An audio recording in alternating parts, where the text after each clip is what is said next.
Super star Krishna గారి 119వ చిత్రం Shri Rajeshwari Vilas coffee club విశేషాలు. బాపు దర్శకత్వంలో వచ్చిన ఈ చిత్రకథ డిగ్రీ చదివిన కృష్ణ గారు తన బతుకు తెరువు కోసం టౌన్ కి వస్తాడు. తన స్నేహితుడు అయిన పద్మనాభం సాయంతో ఒక బ్రాహ్మణ హోటల్లో ముత్తయ్య అనే పేరుతో సర్వర్గా పని కుదుర్చుకుంటాడు. ఆ హోటల్ పేరే శ్రీ రాజేశ్వరి విలాస్ కాఫీ క్లబ్. ఆ హోటల్ యజమాని జగ్గయ్య భార్య చనిపోయి ఉంటుంది. ఆయన కుమార్తె జయప్రద.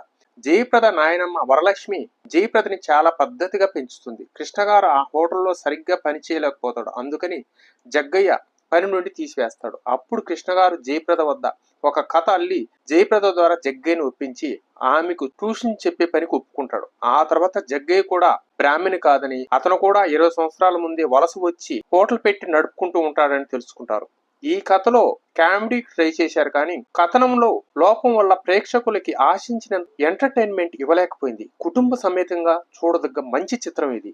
సంగీతం పెండ్యాల, ఎస్పి బాలసుబ్రహ్మణ్యం, సుశీల, ఎల్ఆర్ ఈశ్వరి పాటలు పాడారు. నా పేరు బికారి నా దారి ఎడారి ఈ సినిమాలో సూపర్ హిట్ అయిన దేవులపల్లి కృష్ణశాస్త్రి రచించారు. ఈ పాట అప్పట్లో ఎక్కడ విన్నా వినిపించేది. నా పేరు బికారి నా దారి ఎడారి. విజయ ప్రొడక్షన్స్ వారు ఈ చిత్రాన్ని నిర్మించారు.